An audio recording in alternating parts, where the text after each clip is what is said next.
শর্তহীন ভালোবাসা সব সময় জীবনে যেখান থেকে পাওয়া যায়, সেই মানুষটার যথার্থ মূল্য কি দিতে পারে মানুষ? হয়তো নয়। আজ তেমন একটা গল্প, প্রতিভা বসুর লেখা গর্ভধারিণী। তবে গল্প শুরুর আগে আবার সেই আবদারটা, প্লিজ সাবস্ক্রাইব করুন এই চ্যানেলটাকে। এই পরিবার আপনাদের মতো কিছু গুণীজনকে নিয়ে আরেকটু বড় হয়ে উঠুক। গল্প ভালো লাগলে তাই শেয়ার করুন প্রিয় মানুষদের সাথে, যাতে তারাও এই পরিবারে যোগ দিতে পারে। আর যদি সত্যিই গল্প মন ছুঁয়ে যায়, তাহলে কমেন্ট বক্সে প্লিজ একটা কমেন্ট করবেন, জানাবেন। আরও যদি অন্য রকমের গল্প শুনতে চান, সে আবদারও করতে পারেন। আর লাইক করবেন। শুরু করি তাহলে আজকের গল্প, প্রতিভা বসুর লেখা গর্ভধারিণী।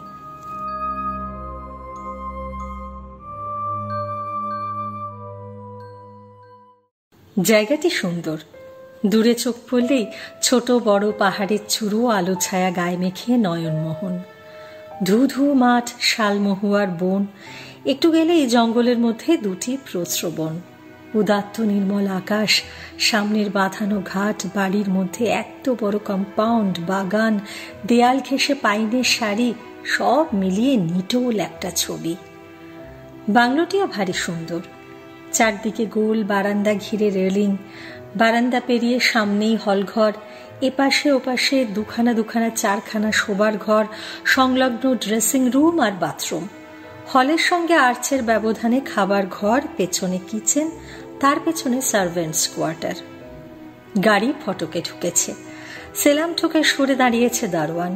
সারা বাড়িতে আলো জ্বলছে, চমৎকার দেখাচ্ছে দূর থেকে। নিরঞ্জনের ভারী ভালো লাগলো। এই ডিহিতে মাত্রই অল্পদিন আগে এসে সে জয়েন করেছে। সে কয়লা খনির ওপর তোলার ম্যানেজার, শিগগিরই ডিরেক্টর হবে এমন একটা আভাস পাওয়া গেছে। বয়স 40-এর কাছে, দেখতে সুন্দর, স্বভাবও সুন্দর, লোকে তাকে বুদ্ধিমান বলে। তার নিজেরও বিশেষ সন্দেহ নেই, তবে যেটার অভাবে এত কিছু থেকেও না ভালো লাগার ব্যাধিতে সে ভোগে, সেটা তার অসুখী অপ্রসন্ন স্বভাব। কেন যে কিছু ভালো লাগে না, সবেতেই বিরক্তি আর রাগ, তা সে নিজেও বোঝে না সব সময়। এই স্বভাবের জন্য সুজাতা এক একদিন ভীষণ চটে যায়, ভীষণ বকে, কতদিন কথা বন্ধ করে দেয়। তাতে কি হবে, যার যেমন চরিত্র। আজকের এই অপ্রত্যাশিত ভালো লাগায় নিজেই তৃপ্তি বোধ করল। যেন সব মেঘ ধুয়ে গেছে মন থেকে, যেন সব ভার মুক্ত। মন ভালো থাকলে কত ভালো লাগে, অথচ কেন যে ভালো থাকে না। মনের সঙ্গে তো মানুষের দেখা হয় না, কথা বলা যায় না। মনের তো কোনো চেহারা নেই। মন আমাদের কল্পিত আত্মার মতো, আছে অথচ নেই। এমন নিরাকার হয়ে কি জ্বালায়। আজ সত্যি খুব ভালো লাগছে। একটা শীষ দিল সে। দৌড়ে ছুটে এলো 3টে কুকুর, হরিগোপাল, সিদ্ধেশ্বরী আর তারাময়। এগুলো পোশাকি নাম। ডাকনাম হরি, সিধু আর তারা। হরি ছেলে, বয়স 3, জাতিতে উচ্চ বর্ণের কুলীন। গারো পাহাড় থেকে এসেছে, অরণ্যের ভেড়া রক্ষকদের বংশধর। সিধু আর তারা অনুগত স্ত্রী, একান্তই বর্ণশঙ্কর। মনিবকে তারা প্রাণ তুল্য ভালোবাসে, মনিবেরও তারা প্রাণ। সুজাতা বলে, একদিন তোমার চোখ ঠিক অন্ধ হয়ে যাবে, জানো? কুকুরকে চুমু খেলে লোক অন্ধ হয়। নিরঞ্জন বলে, ভালোই হয় অন্ধ হলে, এই জঘন্য পৃথিবীটাকে আর দেখতে হয় না তাহলে। সুজাতার কাছে এই পৃথিবীটা খুব সুন্দর, খুব মনোরম। মহারাষ্ট্রের মেয়ে, অনেক বয়স অব্দি কলকাতায় থেকেছে, সেখান থেকে বিয়ে পাশ করেছে, আবার পিতা যেখানে বদলি হয়ে গেছেন চলে গেছে সেখানে। ভালো বাংলা জানে, কথা বলতে একটুও আটকায় না, মাছ মাংসও খায়। মধ্যপ্রদেশে কোথায় কোনো কলেজে পড়াতো নিরঞ্জনের সঙ্গে, সেখানেই আলাপ।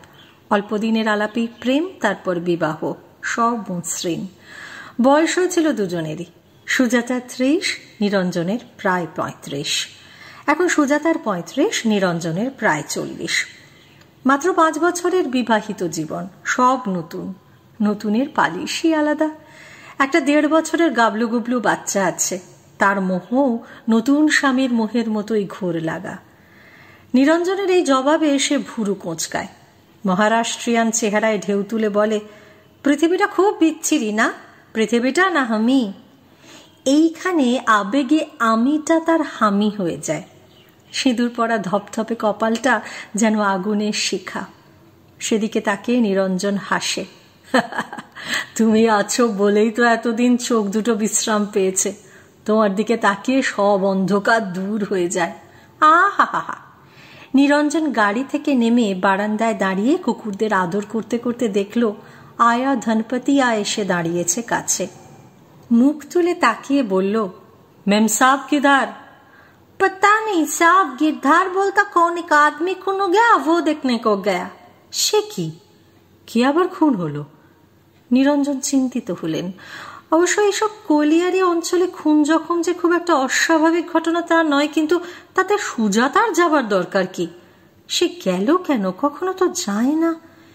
এরপরেই শুনল পুলিশের লোক এসে নিয়ে গেছে জিপে চড়িয়ে। উৎকণ্ঠায় অস্থির হয়ে তখনই আবার গাড়ি নিয়ে বেরোচ্ছিল, সুজাতা এলো। পুলিশের জিপেই এলো, হাসতে হাসতে নামলো। আমার সহপাঠী সুভদ্র সেন, পুলিশের মস্ত লোক, তাও আবার গোয়েন্দা বিভাগের, খুনের তদন্তে এসেছে। নমস্কার। নমস্কার। কোথায় খুন হলো আবার? এখানে এসব কুলি কামিনদের ব্যাপার। বসবার ঘরে এসে বসলো তারা। সুভদ্র সেন রুমাল বার করে মুখ মুছে বলল, এটা ঠিক কুলি কামিনদের ব্যাপার নয়। একটা উটকো লোক এসে আত্মগোপন করে নাম ভাড়িয়েছিল এই অঞ্চলে। কে? কি নাম বলুন তো? আসলে বাঙালি, কিন্তু যেহেতু এটা বিহার, দিব্যি বিহারি নাম নিয়েছে। রামকিষণ তেওয়ারি, বড় বড় চুল, বুক পর্যন্ত দাড়ি, সব ফলস। বলছেন কি? আরে একটা ঘোর ক্রিমিনাল, সারাটা জীবন কেবল পাপ করে বেড়ালো। এর খবর আমরা অনেক আগেই পেয়েছিলাম, ধরতে পারছিলাম না। যখন ধরা পড়লো তখন আমাদের চেয়ে অনেক বড় দরবারি তার ডাক পড়ে গেছে। ঘটনাটা বলুন তো। সুজাতা বলল, চলো চা দি, খাবার টেবিলে বসেই শোনা যাবে। বসবার জায়গা থেকে খাবার জায়গায় এলো ওরা। পট ভর্তি চা এলো, প্লেট ভর্তি খাবার। তারপর নিহত মানুষটির বিষয়ে সুভদ্র যা বলল তা হচ্ছে এই, লোকটি পাপিষ্ঠ। নিজের পরিচয় গোপন করে যে মহিলাকে স্ত্রী পরিচয় দিয়ে এখানে ছিল, সে ওর স্ত্রী নয়, স্ত্রীলোক। সেই স্ত্রীলোকই খুন করে পালিয়েছে। ভাবুন কি সর্বনাশ। প্রথম জীবনে একটি অতি সুন্দরী, অতি গুণবতী মেয়েকে ফাঁকি দিয়ে বিয়ে করেছিল। মেয়েটি তার দাদার কাছে থাকতো, কলেজে পড়তো, বিয়ের জন্য তার বাবার 10,000 টাকা ইনশিওর করা ছিল। বোধহয় সেই লোভে বা প্রেমেও পড়তে পারে, জানি না, যেভাবে পারে সেভাবেই বিয়ে করলো। মেয়েটির দাদার কাছে শুনেছি শেষে নাকি লোকটা বিষ খেয়ে আত্মহত্যায় উদ্যত হয় বলেই মেয়েটি বাধ্য হয়ে বিয়ে করে। মেয়েটি বুঝি প্রেমে পড়েনি? পড়েছিল নিশ্চয়ই, নইলে বিষ খাওয়া খাওয়াই পর্যন্ত আর এগোয় কি করে। কিন্তু দাদার ইচ্ছে ছিল না। লোকটাকে তার একেবারেই পছন্দ হয়নি। নিজের বন্ধুর সঙ্গেই বরাবর ভেবে রেখেছিলেন সে ছেলে ছিল সব দিক থেকেই যোগ্য, যাকে বলে একেবারে উপযুক্ত পাত্র, বরং তাদের পক্ষে চাঁদে হাত দেবার মতোই উপযুক্ত। সবচেয়ে বড় কথা, সেই উপযুক্ততা নিয়ে সেই ছিল প্রার্থী। বিলেত থেকে এসে বন্ধুর বোনকে দেখে সে পাগল। মেয়েটি ম্যাট্রিক পাশ করে আইএ পড়ছিল, কথা ছিল পরীক্ষা হয়ে গেলেই বিয়ে হবে। তার মধ্যেই এইসব বিপর্যয়। ডিটেলস বলে লাভ নেই, মোট কথা শেষ পর্যন্ত দাদার মতের বিরুদ্ধেই মেয়েটি বিয়ে করে।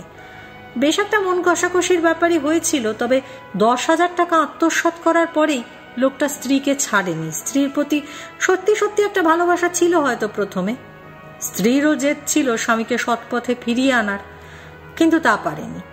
নতুন বউয়ের মোহ কাটতে সামান্য সময় লাগলেও তা চিরস্থায়ী হলো না। মাঝখান থেকে 3টি সন্তান হয়ে গেল। শেষ শিশুটির জন্ম দিয়ে মহিলা সম্ভবত কিছুকাল অসুস্থ ছিলেন। সেই সময় বাড়ির একটি দাসীর সঙ্গে, বুঝতেই তো পারছেন। বাহ, একেবারে গুণের নিধি। একেবারে। ভদ্রলোকের পেশা ছিল ওকালতি। বিয়ের পরে জোচ্চুরি ছেড়ে নিজের পৈতৃক শহরে এসে ওকালতিতেই বসেছিল। রোজগারপাতি খুব ভালো না হলেও মন্দ ছিল না। ওই দাসীর সঙ্গে লিপ্ত থাকতে থাকতেই আবার এক অল্প বয়সী বিধবা মহিলার সঙ্গে আলাপ হয়। উকিল তো, মহিলা বিপন্ন হয়ে একদিন ছুটে এসেছিল ওর কাছে। অকাল মৃত স্বামী যথেষ্ট বিষয় আশয় রেখে গেছে, ঠকাবার লোকও জুটেছে অনেক, সুতরাং উকিল। লোকটার চেহারা সুন্দর ছিল, মন ভোলাবার কৌশল জানা ছিল। কয়েকদিনের মধ্যেই উপকারী বন্ধু হয়ে শুধু যে সম্পত্তির রক্ষণাবেক্ষণের কাজেই নিজেকে নিয়োজিত করলো তা নয়, মহিলার উপবাসী বুভুক্ষু যৌবনকেও বেশ ভালোভাবেই আপ্যায়িত করলো এবং ওই পথে গিয়েই সম্পত্তিটিও হস্তগত করলো। কি বলছেন, সাংঘাতিক তো। কিন্তু স্ত্রী অন্তরায়। বলাই বাহুল্য ঝগড়াঝাটি, খিটিমিটি, স্ত্রীকে তাড়িয়ে দেবার চেষ্টা সব চলতে লাগলো সেই সময়। এর মধ্যে একদিন হঠাৎ দাদার সেই বন্ধু গিয়ে উপস্থিত। ওই শহরে তার পিসির বাড়ি, আরো 2-4 বার গেছে, কিন্তু দেখা করেনি, এবার করলো। মেয়েটির দাদাই দেখা করতে বলে দিয়েছিল বিশেষভাবে। দাদাকে মেয়েটি সব কথাই গোপন করতো, তবু লোক পরম্পরায় নানা গুজব কানে যেত তার। বোন তাকে কোনোদিনই নিজের বাড়িতে ডাকেনি, কিন্তু 8 বছরের বিবাহিত জীবনে নিজেও তিনি আসেননি। এ নিয়ে ভেতরে ভেতরে কিছুটা রাগ অভিমান থেকেই যাচ্ছিল। উদ্বেগ উৎকণ্ঠাও তো ছিল না। চক্ষুকর্ণের বিবাদ ভঞ্জনের জন্যই এই অনুরোধটি বন্ধুকে রাখতে বলেছিল। আচ্ছা, বন্ধুটি তখনও বিয়ে করেনি? না মশাই, কিন্তু বন্ধু এসে একটি ভীষণ ঘটনার মুখোমুখি পড়ে গেলেন। স্ত্রীকে হত্যা করতে গিয়ে লোকটা হাতে নাতে ধরা পড়ে গেছে। পুলিশে, প্রতিবেশীতে, বাড়ি 6 লাভ। গলা টিপে ধরেছিল। গো গো আওয়াজ পেয়ে ভৃত্য ছুটে আসে। দরজা বন্ধ ছিল, জোরে জোরে ঘা দিতেই চিটকিনি হড়কে খুলে যায়। দেখা যায় বুকের ওপর হাঁটু চেপে বসে গলা টিপে ধরেছে। বলছেন কি, ফাঁসি কাটে ঝোলালেন না? না, ঝোলানো গেল না। স্ত্রী 48 ঘন্টা অজ্ঞান হয়ে পড়েছিল। ওই সেই বন্ধু ভদ্রলোকই সব করলেন। হাসপাতালে নিয়ে যাওয়া, সেবা করা, ওষুধপত্র। শেষ পর্যন্ত কি হলো জানেন? ভালো হয়ে মামলাতে সাক্ষী দিলেন স্বামী তাকে কখনোই হত্যা করার চেষ্টা করেনি, লোকেরা ভুল বুঝেছে, এই বলে নানা রকম যুক্তি দিয়ে খালাস করে দিলেন স্বামীকে। অদ্ভুত তো মহিলা। হ্যাঁ, তারপর অবশ্য আর স্বামীর ঘর করেননি। কোর্ট থেকে এসে বাচ্চাদের নিয়ে কোথাও চলে যান, কাউকে কিছু বলে যাননি। ওই ভদ্রলোক মানে সেই বন্ধু, আমাদের ধারণা বন্ধুকে নির্ভর করে গিয়েছিলেন। দাদার কাছে যে যাননি তা তো জানি। এ যে প্রায় গল্প কথা, গল্পের চেয়ে বড়। লোকটার দ্বিতীয় খুন সেই জমিদার গিন্নি। সে কি? আর সেই দাসীটা? মূল গল্পই সেটা। এরা সব ভদ্রমহিলা, এদের সঙ্গে পেরেছিল, দাসীর সঙ্গে পারেনি। সে ওকে ঢিট করে রেখেছে ব্ল্যাকমেলের ভয় দেখিয়ে। পুরো 1 বছর গরু খোঁজা খুঁজে এতদিনে। লোকটার আসল নাম কি? সুখরঞ্জন রায়। কি? গল্প শেষ করে উঠলেন ভদ্রলোক। কথা থাকলো যাবার আগে আবার একবার আসবেন দেখা করতে। বাচ্চার খাওয়া দাওয়া, ঘুম, সাংসারিক কর্তব্য ইত্যাদি নিয়ে সুজাতা ব্যস্ত হয়ে পড়ল। নিরঞ্জন আলো নিভিয়ে চুপচাপ এসে বসল বারান্দায়। নিরঞ্জনের মা নার্স ছিলেন। তারা 3 ভাই বোন মায়ের সেই স্বল্প উপার্জনেই বড় হয়ে উঠেছে। সন্তানদের মানুষ করে তোলার প্রতি তার যত্ন ছিল অপরিসীম। কলকাতার দক্ষিণতম অংশে ব্রহ্মপুর নামে একটা গ্রামে থাকত। ঝোপঝাড় জঙ্গলের মধ্যে বাড়িটি সুন্দর ছিল। বাবার মৃত্যুর পরে তাদের নিয়ে নিঃসম্বল মা এখানে এসে উঠেছিলেন। বাড়িটি নিশীথ মামার। নিশীথ মিত্র, মাকে যিনি সব বিষয়ে সর্বক্ষণ রক্ষণাবেক্ষণ করতেন, পিতৃহারা হয়েও, যার জন্য তারা ভাই বোনেরা কখনো পিতৃহীনের বেদনা অনুভব করতে পারেনি। দিদি সবচেয়ে বড়। শোনা যায় এখানে যখন আসে তখন তার 6 বছর বয়স ছিল। তারপর দাদা সুরঞ্জন, তার বয়স ছিল 4, আর সে নিজে তো একান্তই ছোট। বাবা বিষয়ে বলা যায় 3 ভাই বোনেরই কোনো স্মৃতি নেই, যা একটু দিদিরই ছিল। দিদি বলতো বাবা খুব সুন্দর ছিল, এছাড়া সবই ধুধু। মা এ বিষয়ে বড় একটা মুখ খুলতেন না। জিজ্ঞেস করলেও ভালো মতো জবাব দিতেন না, কিন্তু তার খুব জানতে ইচ্ছে করত। বাবা নামক সংজ্ঞাটা তাকে যথেষ্ট আলোড়িত করত। মায়ের চেহারা ছিল বিষাদের প্রতিমূর্তি। দেখতে সুন্দর ছিলেন। কি সুন্দর মোমের মতো মসৃণ রং, কি লম্বা চুল, টানা টানা চোখ, বেদনার উৎস। মাকে এত ভালো লাগতো নিরঞ্জনের। নিশীথ মামাকেও খুব ভালো লাগতো। নিশীথ মামার মুখে হাসি সর্বদা অমলিন। নিশীথ মামা সর্বদাই তাদের প্রতি যথেচ্ছ প্রশ্রয় প্রস্তুত। দিদির 15 বছর বয়সে দিদি যখন টাইফয়েডে মারা গেল, মায়ের শোক আর নিশীথ মামার শোক অভিন্ন ছিল। দিদি ক্লাস 10-এ পড়তো, মায়ের মতোই সুন্দর ছিল। খুব ভালো একটা বিয়ে ঠিক করেছিলেন তিনি। এই সময়ে সংসার থেকে সব বন্ধন তার ছিঁড়ে গেল। আর এই সময় সে আর তার দাদা জেনেছিল বাবা মারা যায়নি, নিরুদ্দেশ। মাকে দুঃখ দেবার জন্য তার ভাগ্যের একটা বড় রকমের ষড়যন্ত্র ছিল। দিদির শোকই তার শেষ শোক নয়। আইএ পড়তে পড়তে তার দাদাও মারা গেল। সে তখন ক্লাস 9-এর ছাত্র। দেখতে দেখতে ভরপুর বাড়িটা খাঁ খাঁ হয়ে গেল।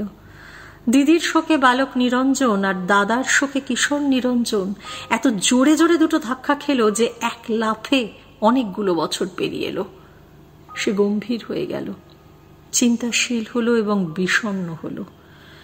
আর একটা নতুন ভাবনার পোকা তার মাথার মধ্যে ঘুরপাক খেতে লাগলো।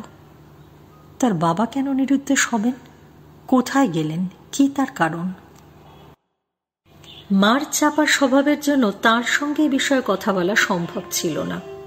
নিশীথ মামা অন্যান্য বিষয়ে খোলা মেজাজের মানুষ, কিন্তু এই বিষয় নয়।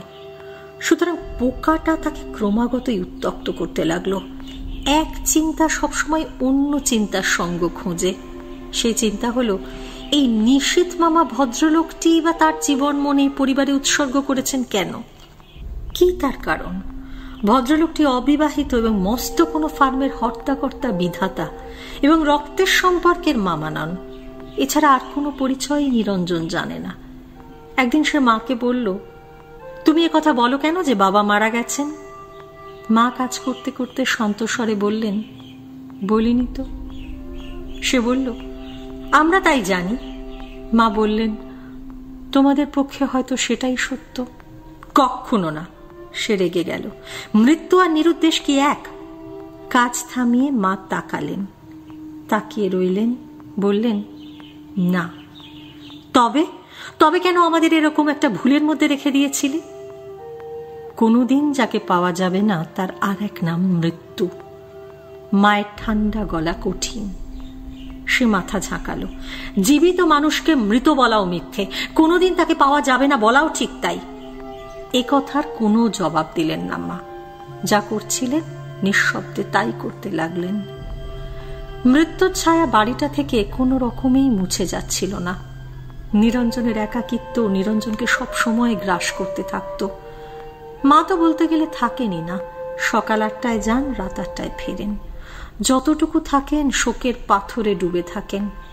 মাঝে মাঝে নাইট ডিউটি থাকে, তখন নিশীথ মামা এসে বাড়ি পাহারা দেয়, তাকে পাহারা দেন। ছোট্ট থেকেই নিশীথ মামার বুকের তলায় শুয়ে সে অভ্যস্ত। এই আশ্রয় তাদের আশ্রয়। তাদের নিরাপদে রাখার সব দায়িত্বই ইনি বহন করেন। খাওয়া, পড়া এবং লেখাপড়া সবেরই তিনি প্রতিপালক। যাকে ভালোবাসতে বাসতেই এত বড় হয়েছে, এখন তাকে কেমন অবিশ্বাসের কাঠগড়ায় দাঁড় করিয়ে দিতে ইচ্ছে করে। রাত বিনিদ্র হয়, পাহারাদারটিকে বলতে ইচ্ছে করে, তুমি অনর্থের মূল। লেখাপড়ায় তারা 3 ভাই বোনই ভালো ছিল। দুজন তো চলে গেল। টিমটিম করছে সে একা। সেজন্য নিশীথ মামার মনোযোগ একাগ্র হয়ে উঠেছিল। ম্যাট্রিক পরীক্ষার সময় বোঝা যাচ্ছিল না কার পরীক্ষা।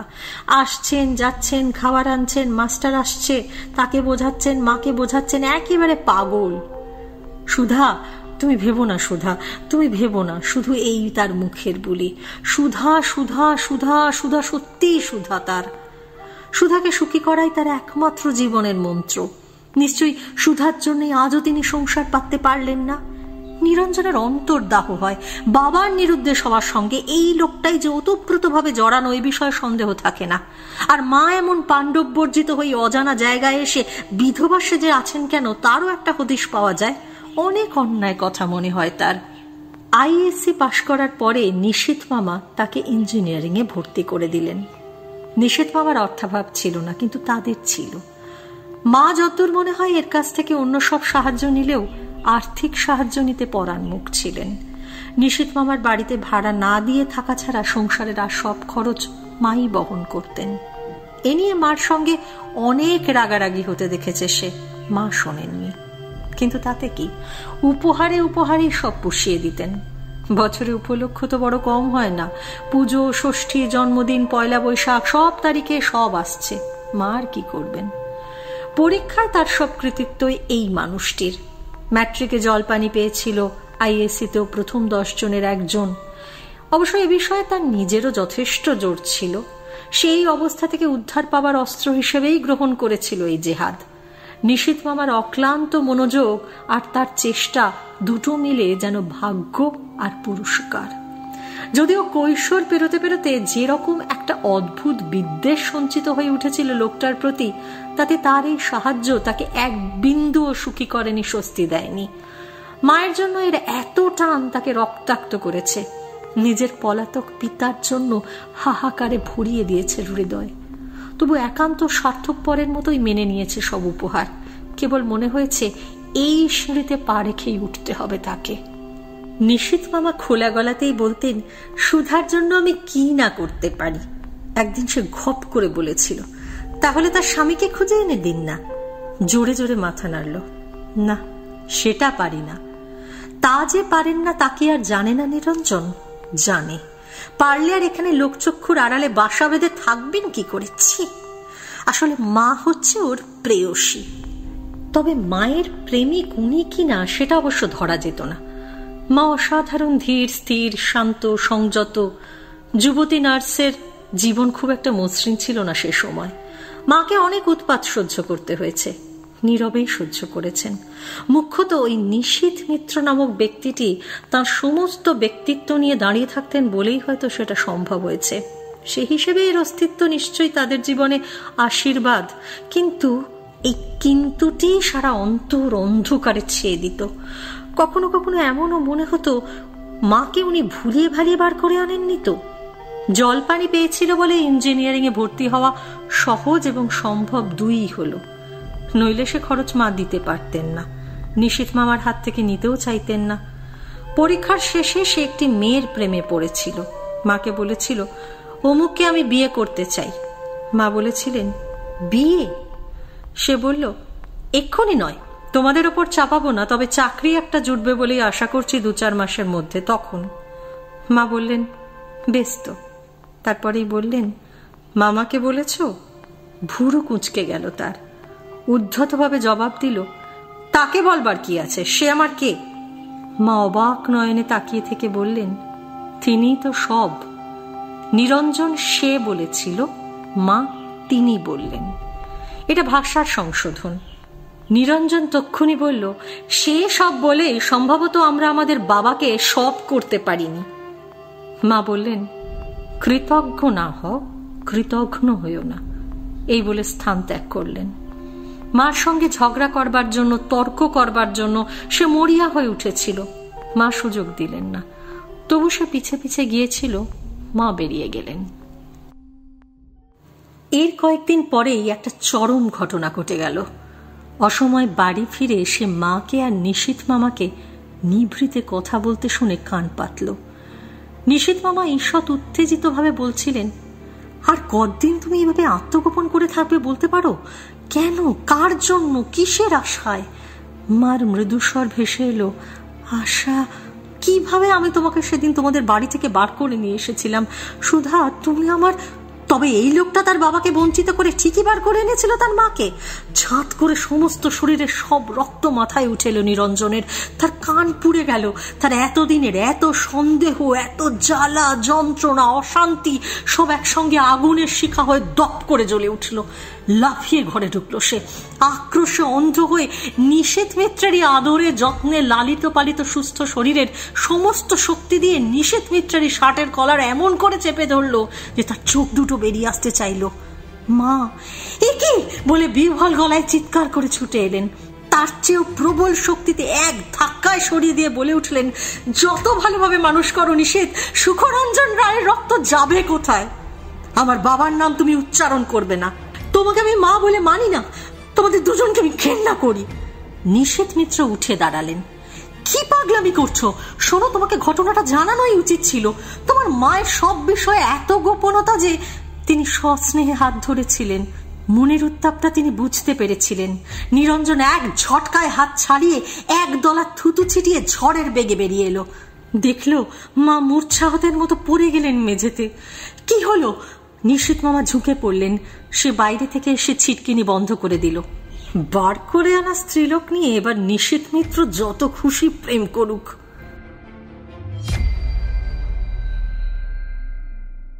তারপর থেকেই এতগুলো বছর কেটে গেছে। দেশে দেশান্তরে নিরুদ্দেশ পিতাকে খুঁজেছে বই কি, প্রত্যক্ষভাবেও খুঁজেছে, পরোক্ষেও খুঁজেছে। অন্যমনস্ক উদাসীন দেখলেই সুজাতা জিজ্ঞেস করে, মাঝে মাঝে তোমার কি হয় বলো তো? যেন সংসার থেকে সমস্ত অস্তিত্ব নিয়ে বেরিয়ে গিয়ে কি একটা ভাবো। সুজাতাকে বলতে পারে না। তার মন প্রাণ জুড়ে নেপথ্য সঙ্গীত হয়ে কত দুঃখের আগুন তুষ হয়ে জ্বলছে। মাকে ক্ষমা করতে পারুক না পারুক, ভালোবাসা যে মরে না। নিশীথ মামাকে ঘৃণা করতে চাইলেও বারে বারে ওই একই ভালোবাসার জোয়ার ধুয়ে দিয়ে যায় সব। যত বেদনা পিতার জন্য, তার থেকে বেশি বেদনা ওই অপরাধী মানুষ দুটোর জন্য। এ বিষয়ে সে যে কত অসহায় কেমন করে জানাবে সুজাতাকে?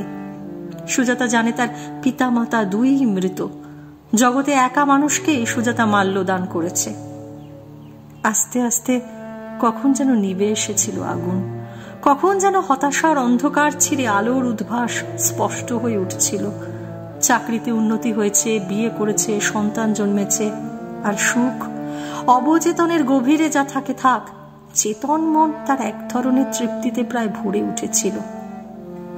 আর তারপরে কিনা এই নিরঞ্জন হাসবে না কাঁদবে ভেবে পেল না এখন সে কোথায় যাবে, কি করবে। গভীর যন্ত্রণায় দৈহিকভাবে কেঁপে উঠল। বুকের ওপর দিয়ে একটা কান্নার ঢেউ প্রচন্ড হয়ে গড়িয়ে ভাঙছিল পাঁজরা। পরাজয় আর অপমানের তীব্র কষাঘাতে কে যেন চুলের মুঠি ধরে তুলে দিল তাকে চেয়ার থেকে। সে উঠল, অন্ধকার সিঁড়ি বেয়ে নেমে আচ্ছন্নের মতো পার হয়ে গেল কম্পাউন্ড। বাড়িটাকে পেছনে ফেলে হাঁটতে লাগলো। কোন দিকে? পূবে না পশ্চিমে, উত্তরে না দক্ষিণে, ডাইনে না বাঁয়ে? এদের লাশ কাটা ঘরটা কোথায়?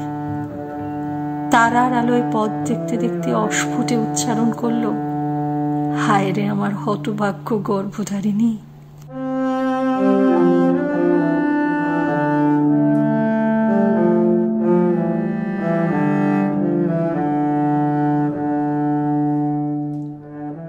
রাইমার গল্পের ঝুলিতে রয়েছে আরো নানান স্বাদের গল্প। শুনতে চান? প্লিজ সাবস্ক্রাইব করুন আমার চ্যানেল আর জুড়ে যান রাইমার গল্পের পরিবারে। কেমন লাগলো আজকের গল্প? কমেন্ট বক্সে প্লিজ জানান, লাইক করুন, শেয়ার করুন।